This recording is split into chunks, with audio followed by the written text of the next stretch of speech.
Então, Sabará é uma cidade colonial. O que significa isso? Ela foi fundada num período da história do Brasil em que nós éramos colônia de Portugal.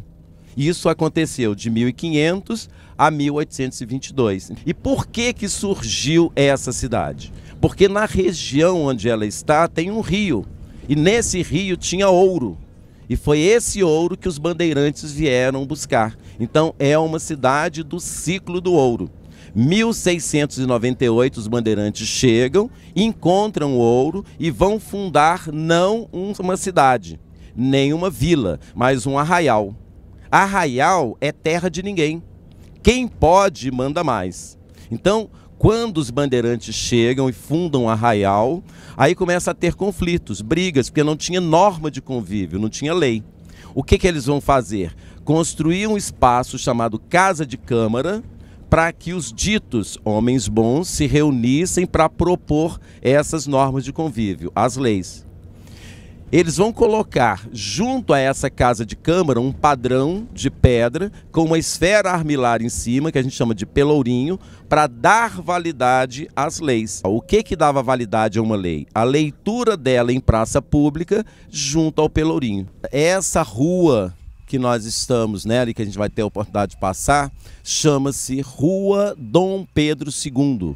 Mas no período colonial chamava-se Rua Direita. Rua Direita é onde moravam os ditos homens bons, ou seja, aquelas pessoas que tinham poder aquisitivo maior e que faziam as normas de convívio. E esse conjunto de casas dá-se o nome de casario. Esse casario é do estilo colonial português. Então os portugueses chegam e fazem essas casas, que têm as seguintes características: casas gêmeas, coladas umas nas outras. Tá? Elas são alinhadas com a rua. A grande maioria delas são casas térreas, mas existem algumas de 2 pavimentos, que são chamados de sobrados ou solares. Então, a esse conjunto aqui, né, a gente dá o nome de casario colonial português. A gente vai ter a oportunidade de andar pela rua e começar, então, a perceber algumas coisas que são bem características dessas construções, ok? Essa construção que a gente tem aqui, ó, sendo restaurada, é um solar. Chama-se Solar Jacinto Dias. Já foi a residência de um padre. Então aqui já foi residência.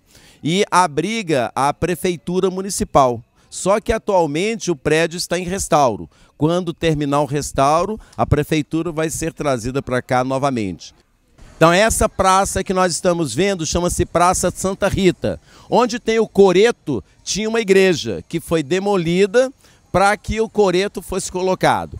Destruíram antes de existirem as leis que protegiam o patrimônio. Quando é que o IPHAM foi criado? O Instituto do Patrimônio Histórico e Artístico? 1937. Antes disso, muita coisa foi demolida. A ideia era de destruir o velho para colocar no lugar o novo. Então aquele coreto foi colocado no lugar onde existia uma igreja. Então perdemos um patrimônio importante por falta de consciência de preservação. Outro monumento que merece destaque aqui na Rua Dom Pedro II também está em processo de restauro.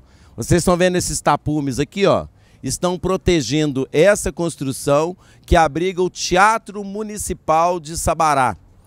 Esse teatro é um dos teatros mais antigos ainda em funcionamento. Ele é de 1770.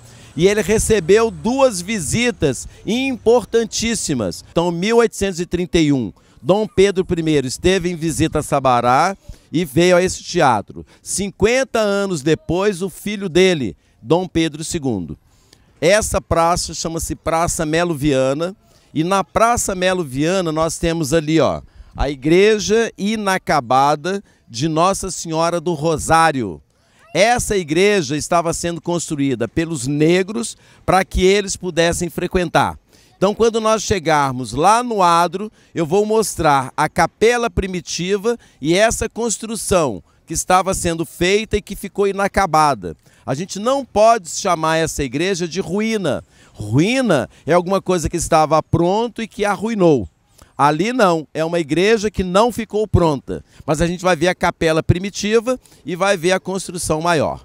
Nós temos aqui, ó, desse lado da praça, à direita, o fórum da cidade. Temos do lado ali uma escola em funcionamento e do outro lado uma escola que está sendo restaurada. E junto da escola que está sendo restaurada nós temos um chafariz. Vamos lembrar que chafariz é mobiliário urbano das vilas. Quando deixava de ser arraial e passava a ser vila, ganhava essa infraestrutura. Esse espaço que nós estamos chama-se adro ou átrio. Então nós estamos no adro da igreja inacabada de Nossa Senhora do Rosário. Como eu comentei para vocês, essa igreja estava sendo construída pelos negros para que eles pudessem frequentar. Só que antes, em 1713, ao ganhar esse terreno, eles construíram essa capela. Então essa capela é anterior a essa igreja maior. Quando eles perceberam que essa capela estava pequena para eles, eles pensaram em construir uma igreja maior. Só que se eles fizessem a demolição da capela para construir essa igreja, enquanto a igreja estava construída, onde é que eles iam celebrar? Não teriam lugar. Então eles mantêm a capela primitiva e vão no entorno dela construindo essa igreja maior. O que aconteceu? Em 1888 a princesa Isabel não assinou a Lei Áurea, a igreja não estava ainda em construção. Com a liberdade, o que eles fizeram? Foram embora e deixaram a igreja inacabada. Então a gente tem a capela primitiva pronta e essa igreja maior inacabada, sem o telhado, sem o acabamento. Bom, essa construção que a gente está em frente a ela, a função dela não era ser museu, era ser uma residência onde morava o intendente na parte de cima e a parte de baixo ele usava para fazer a fundição do ouro. Então aqui funcionou como intendência e casa de fundição. Hoje a gente vai visitar como museu e tem um acervo de arte sacra, mobiliário, falando sobre técnicas de mineração. É isso que a gente vai ver. Combinado? Essa construção, então, ela é do século XVIII e ela está preservada. A parte de cima era a casa do intendente, aquela pessoa responsável por cobrar o imposto. E claro, quando ele morava aqui, essas peças não estavam aqui. Aqui foi montado quando virou museu. E a gente vai falar um pouquinho sobre cada um dos ambientes. Essa sala é chamada Sala dos Quatro Continentes. Se vocês olharem o forro, vocês vão ver 4 pinturas, cada uma representa um dos continentes que eram conhecidos na época. Ali a África, aqui a Europa, aqui a América e aqui a Ásia. E aqui o brasão da coroa portuguesa. Então, Sala dos Quatro Continentes. E quem cuidava dos interesses de Portugal nessas colônias é esse sujeito que está retratado nessa pintura aqui, ó, Marquês de Pombal. Então, esse é o Marquês de Pombal, que era ministro ultramarino. Em cima dessa mesa nós temos aqui, ó, bacia e bomil de prata. Mas para que isso? Para fazer higiene pessoal. Vocês acham que eles tomavam banho todos os dias? Não. Não se tinha hábito de tomar banho todos os dias. As peças que estão nessa sala foram feitas para a igreja. Então são esculturas e pinturas que a gente chama de arte sacra. E o artista que fez essa escultura aqui, ó, foi aquele que eu mostrei a casa onde ele viveu, o Aleijadinho, Antônio Francisco Lisboa. E ele fez em madeira a representação da mãe de Nossa Senhora. Se ela é mãe de Nossa Senhora, o que ela é de Jesus? Vó. A avó. Santana é vó de Jesus. E foi o Aleijadinho que fez. Então é caro, né? Tá? Do lado oposto, olha aí um oratório. A palavra oratório vem do latim, significa lugar de oração. Então as pessoas têm em casa oratórios como esse para fazer suas orações. Então, além de frequentar a igreja, né, tem esse hábito do mineiro de ter oratórios em casa. Esse quadro é um anjo, na verdade é um arcanjo chamado São Miguel. Essa peça chama-se relicário. Então existem relíquias dentro da religião católica. E onde é que as relíquias são expostas? Em relicários. Então eu coloco essa parte essa relíquia aqui dentro, tem um vidro tampando para proteger, e eu exponho isso em algum lugar. Então nós temos 2 relicários. E entre os relicários, mais um oratório. E eu queria chamar a atenção para esse santo aqui, ó. Ele nasceu numa cidade italiana chamada Assis. E o nome dele, Francisco. Então, São Francisco de Assis. Aqui nós temos um mobiliário de um escritório, com a escrivaninha, com a mesa. E se vocês observarem em cima da mesa, tem uma pena. Por quê? Exato, escrevia-se com pena de ave. Então você pegava a pena, molhava no tinteiro e escrevia. Depois é que foram desenvolvidas as canetas.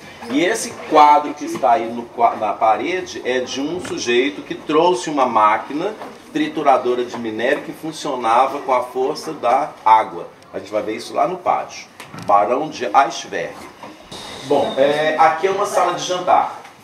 E quando a gente vê em sala de jantar mesas tão grandes assim, é para lembrar que ter 10, 12, 14 filhos era a coisa mais comum. Hoje uma família que tem 3 filhos, nossa, você tem 3 filhos, né?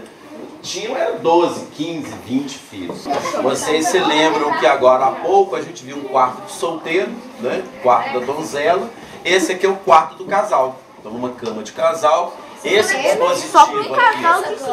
Só para um casal de 1 metro. É verdade que é muito pequeno. Pois é. Se o cara tivesse 2 metros, ele não vai caber nessa. Não caberia. Não caberia. Mas é interessante você ter comentado isso, porque assim, hoje eu moro em Belo Horizonte, aí eu entro numa loja de móveis, eu vejo lá uma mobília. Aí um amigo meu que mora lá no Pará, né, entra numa loja de móveis e vê aquela mesma mobília. Por quê? É tudo padronizado. Essa panela aqui, ó, chama-se cadinho. Ele coloca o ouro aqui dentro em pó, aí ele joga dentro das formas e espera esfriar. Aí solidifica outra vez. Essas barras são levadas para aquela prensa, onde ele vai colocar a marca da coroa portuguesa. A gente vai ter um cofre. Dentro desse cofre vocês vão ver barras de ouro. Aí alguém vai perguntar, é ouro de verdade? Não, é réplica. Tá? Mas é a gente vai ter. Não, é tudo réplica. Você vai por isso Balanças, tudo. armas de fogo, armas brancas. E a gente vai ter no cofre lá um ostensório, que é um cálice onde se coloca a hóstia. Pode entrar e ver o assunto. Essa igreja que está aqui do nosso lado é a igreja da Ordem Terceira de Nossa Senhora do Carmo. O que é curioso a gente perceber nessa igreja é que o cemitério não é nos fundos nem do lado, é na frente da igreja. E quando a gente passar para o outro lado, a gente vai ver que na fachada da igreja tem esculturas em pedra, feitas por Antônio Francisco Lisboa, o Aleijadinho. Então, Igreja da Ordem Terceira de Nossa Senhora do Carmo. Fachada com obras do Aleijadinho e o cemitério na frente. Vamos lá para ver isso? E daqui a gente tem uma visão da fachada da igreja.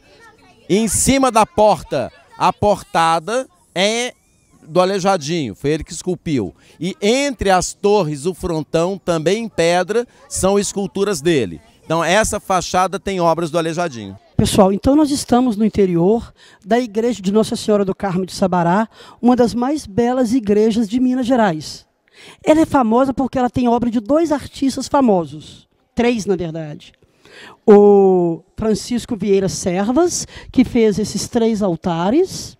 Nós temos também aqui obras do mestre Aleijadinho, né, o mais famoso escultor do Brasil, que fez aquela imagem de São Simão Stock, São João da Cruz, fez este púlpito, fez aquele púlpito, fez aqueles 2 homens chamados Atlantes, lá, segurando as colunas, né? E nós temos a pintura no teto de Joaquim Gonçalves da Rocha, que foi um artista que morava no Curral del Rei e pintava teto de igreja. Enquanto o mestre Ataíde pintava na região de Ouro Preto, o Joaquim Gonçalves da Rocha pintava aqui nessa igreja. Aleijadinho, né, gente? Nós sabemos, ele nasceu em Ouro Preto. Ele nasceu em Ouro Preto, era filho de uma escrava com um arquiteto branco. Recebeu o nome de batismo de Antônio Francisco Lisboa, trabalhou em toda Minas Gerais, teve uma doença que mutilou ele, né? que ele sofria muito com a doença, que impossibilitava ele de trabalhar, trabalhava com muita dificuldade, adquiriu essa doença com seus 38 anos de idade e morreu com 76 anos, em 1814, e está enterrado dentro da igreja de Nossa Senhora da Conceição, em Ouro Preto.